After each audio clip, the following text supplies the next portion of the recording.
¿Qué tal, chicos? Buen día. ¿Cómo se encuentra el futuro de este país? Espero que se encuentren excelentemente bien resguardados dentro de sus casas, que no estén saliendo ni para la tortilla.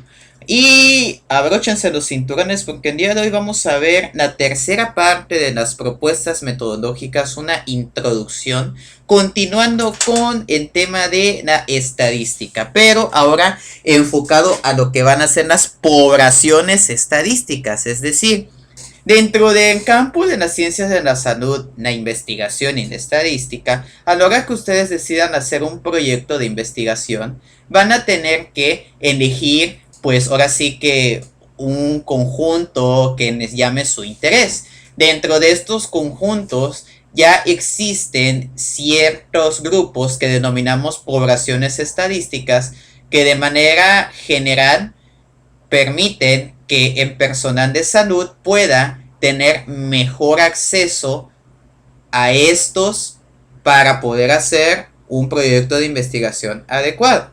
Y ahorita va a quedar más claro con esta diapositiva. Las poblaciones estadísticas habituales en ciencias de la salud van a ser, por lo tanto, en conjunto de individuos y de situaciones que de una manera más práctica nos van a permitir desarrollar una investigación en el campo de la ciencia de la salud, en el caso de ustedes en el campo de la enfermería. Estas poblaciones estadísticas vamos a tener 5 series de casos, estudios transversales, estudios de cortes, casos y controles y ensayos clínicos, ¿sale? Vamos a ver un poquito de cada uno de ellos. Bueno, primero vamos a comenzar con lo que son las series de casos. Las series de casos van a ser de las cosas más frecuentemente usadas en la literatura de las ciencias de la salud. ¿Por qué? Porque son sencillos, no ocupan tanto recurso, tanto económico como temporal, y de alguna u otra manera aportan un conocimiento. Lamentablemente la evidencia muchas veces es baja calidad de evidencia, porque no lo estás haciendo en una población significativa, sino lo estás haciendo muchas veces en un solo individuo. Sin embargo, no dejan de ser proyectos de investigación adecuados y que realmente sí podemos aprender mucho de ellos y que sobre todo nos inspiran para poder hacer proyectos de investigación muchísimo más grandes. Por ejemplo, una serie de casos va a ser la que tenemos aquí en esta imagen. En esta imagen nos dice, traducido en inglés, características clínicas y de corto plazo en 221 pacientes con enfermedad por coronavirus 19 en Wuhan, China. ¿Por qué esta es una serie de casos? Bueno, vamos a analizar el concepto.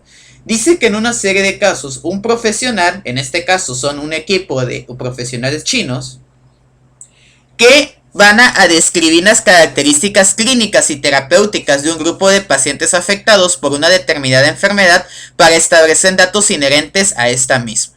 En este caso yo les puse el ejemplo de lo que es el coronavirus que está causando la enfermedad COVID-19, precisamente porque como es una enfermedad nueva, es una enfermedad que no se había visto antes, esta patología necesita que se hagan estudios de series de casos para que podamos establecer cuáles son los signos, los síntomas y los tratamientos y los métodos diagnósticos que caracterizan a estos pacientes aquejados de esta enfermedad.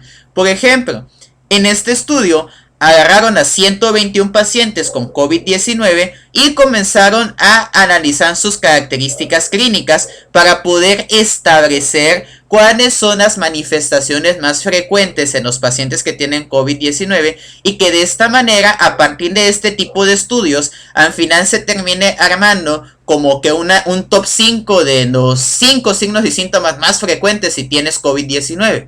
Y en base a ello es como nosotros armamos el cuadro clínico de una enfermedad. O sea, este es un ejemplo de series de casos, porque están agarrando a una población que están todos enfermos de lo mismo y están determinando datos inherentes asociados a su enfermedad. En este caso, características clínicas. Ahora el siguiente van a ser los estudios transversales. Los estudios transversales nos van a ayudar a poder conocer las interacciones que va a tener una enfermedad con un determinado tipo de población en un tiempo específico. En este caso, en el ejemplo yo les acabo de poner un estudio epidemiológico de COVID-19, una enfermedad de rápida difusión.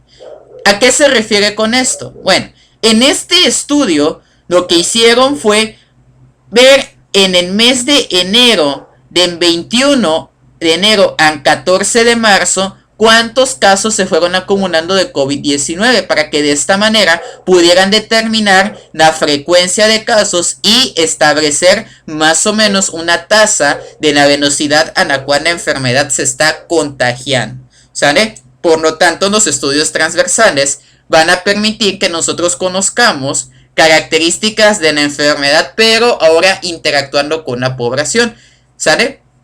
Ahora, en los estudios de cohortes vamos a ver que se trata de un grupo de personas que estuvieron expuestas a distintos grados de muchas otras cosas y que se supone que al comienzo de este estudio no estaban enfermos y les van a dar seguimiento durante meses, incluso hasta años, para ver quiénes sí se enfermaron y quiénes no se enfermaron y en base a sus factores de riesgo determinar cuáles fueron los más significativos. Con este ejemplo va a quedarles más claro. Este es un artículo que es un estudio de cohortes porque dice factores de riesgo para la severidad de la enfermedad y la mortalidad de COVID-19 en pacientes de Wuhan, China. ¿Cómo se hizo este estudio? En este estudio agarraron a 247 pacientes, en este caso todos tenían en común que tenían enfermedad renal crónica, y de todos ellos vieron cuántos se enfermaron de coronavirus posteriormente. Y ojo, cuando digo cuántos se enfermaron de coronavirus, no me refiero a que intencionalmente nos están enfermando con coronavirus, ¿sale? Porque ustedes ya saben que eso es ilegal, eso quedó en la Segunda Guerra Mundial, ya no se hace, ¿sale? Sino que se refiere a que de estos 247, cuántos de manera normal sí se enfermaron de coronavirus para poder determinar si la enfermedad renal crónica es un factor de riesgo para poder desarrollar este padecimiento, ¿sale? Los estudios de cohortes por lo general son estudios costosos, difíciles de hacer, con mucha normativa y muchas veces son patrocinados por empresas farmacéuticas, ¿sale? Es muy difícil, no digo que imposible, pero sí muy difícil que una sola persona pueda llegar a hacer un estudio de cohortes en solo. Acá nada más vean cuántos fueron los que tuvieron que participar para este estudio, y eso que el estudio duró relativamente poco, ¿sale? No duró ni siquiera 3 meses, porque hay muchos estudios de cohortes que son, créanme, de 5 hasta 10 años de seguimiento que le hacen en los pacientes, ¿sale? Sin embargo, la evidencia que sacan esos estudios es bastante buena, es de muy buena calidad, pero pues es difícil de hacer. Lo importante es que ustedes sepan que existen, que son estudios de cohortes, ¿sale? Ahora bien, tenemos los siguientes, que son los de casos y controles. Los de casos y controles van a hacer estudios como los de cohortes, pero más chiquititos, es decir, vamos a agarrar muchísima menos población. Y a diferencia de acá, en el estudio de cohortes, donde nosotros no estamos tomando en cuenta desde el principio algún factor de riesgo específico para la población, en los casos y controles, decididamente yo ya tengo una sospecha de que hay un factor de riesgo y lo voy a poner a prueba. Por ejemplo, acá, decididamente, ¿qué hicieron? Dijeron, ¿sabes qué? Yo pienso que la contaminación en aire es factor para que te enfermes de COVID-19. Y así tal cual lo pusieron acá. Asociación entre la exposición a la contaminación de poco tiempo con infección de COVID-19. Evidencia de China. Por lo tanto, en vez de hacer un caso de cohortes donde agarraron un montón de gente y les dieron seguimiento y descubrieron un montón de factores de riesgo, acá directamente se enfocaron nada más en decir, ¿sabes qué? Yo solamente quiero determinar si un único factor de riesgo, en este caso la contaminación del aire, es factor de a de veras para que yo desarrolle COVID-19. Y listo. Los estudios de casos y controles sí son fáciles de hacer. Acá pueden ver, no comparen. Acá nada más se ocupó 4 personal. Y acá pues miren cuántos se ocuparon, ¿no? Creo que se ocuparon como 12, la verdad no nos cuento. En este caso, Los casos y controles sí se pueden hacer, ustedes mismos los pueden hacer en un hospital, en un centro médico, no hay ningún inconveniente. Simplemente necesitan tener bien la evidencia metodológica y tener una herramienta que les permita ayudar. Este, junto con el de los casos clínicos, es bastante accesible para ustedes. Sale que están como que en una fase donde apenas están aprendiendo. Y luego tenemos los super ensayos clínicos. Los ensayos clínicos van a hacer aquellos estudios donde se tiene como objetivo evaluar la terapéutica de algo. Es decir, en los ensayos clínicos nosotros vamos a probar un medicamento y vamos a demostrar si ese medicamento sirve para curar tal enfermedad o si no sirve. En este caso, el ejemplo que yo les pongo es un artículo que se titula Terapia antiviral en el manejo de COVID-19. Una revisión sistemática a la evidencia actual. ¿A qué se refieren esos ensayos clínicos?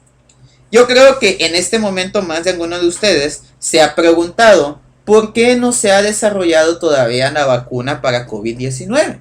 Bueno, resulta que no es tan sencillo como todos creen. Para que una vacuna pueda salir al mercado, no se trata como tal de qué tan rápido la descubres. No es así de que, ya la descubrí, ya listo, ya nos salvamos. No, sino que como es una vacuna, es algo que vas a aplicar a un individuo, necesitas comprobar si efectivamente va a funcionar. Y para que funcione, tienes que hacer un ensayo clínico.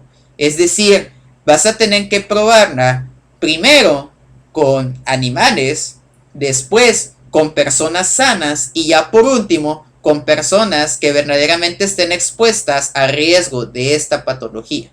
¿Sale? Y todo ese proceso no puede llevar más de un año. Que diga, no puede llevar menos de un año. No puede, es por eso que la vacuna va a tardar más o menos un año en salir. Porque tienen que esperarse a comprobar que verdaderamente funciona. Imagínense qué tragedia sería que por querer sacar la vacuna rápidamente, la vacuna termine causando esterilidad todo el que se lo ponga. Y de esta manera ya nos cargamos a 3/4 partes de todo el mundo. Sería gravísimo, ¿no? Bueno, pues precisamente los ensayos clínicos son las herramientas que nos facilitan en poder evaluar si la terapéutica es correcta o no es la correcta. Y ya para terminar, chicos, pues hoy es día viernes y es viernes de tarea. El día de hoy me van a elaborar un cuadro comparativo con las características de todas las poblaciones estadísticas de ciencias de la salud que acabo de mencionarles en este texto. Y de acuerdo a su perspectiva, ustedes van a poner cuáles son las ventajas y desventajas que tienen cada una. Es decir, van a poner un cuadro, en un cuadro van a poner ensayo clínico, casos y controles, estudios de Cohn, estudios transversales, series de casos. Nos van a acomodar todos estos y van a compararlos entre sí para que en base a su opinión personal, tanto de lo que ustedes vieron de este video como de lo que ustedes investiguen por aparte o lean de su libro, decidan cuáles son las ventajas y cuáles son las desventajas que tiene cada uno de ellos y una opinión personal de si ustedes en algún momento de su vida se animarían a hacer este estudio o si no se animarían y el por qué. Me van a mandar este trabajo antes de las 8 horas del día de hoy en formato de Word. O bien, si no llegasen a tener ustedes computadora disponible, le pueden hacer en su libreta y tomar una fotografía que sea legible, ¿sale? Me lo van a mandar, por favor, a mi correo electrónico. Ya saben, en el asunto le ponen Udem, primero A, apellidos y tarea número. Y ya no me acuerdo qué número de tarea es, pero supongo yo que ustedes ya van a encontrar ahí de qué número de tarea vamos, ¿sale? Y eso es todo de este video, chicos. Espero que les haya gustado, que me hayan entendido y nos vemos en el siguiente. Hasta luego.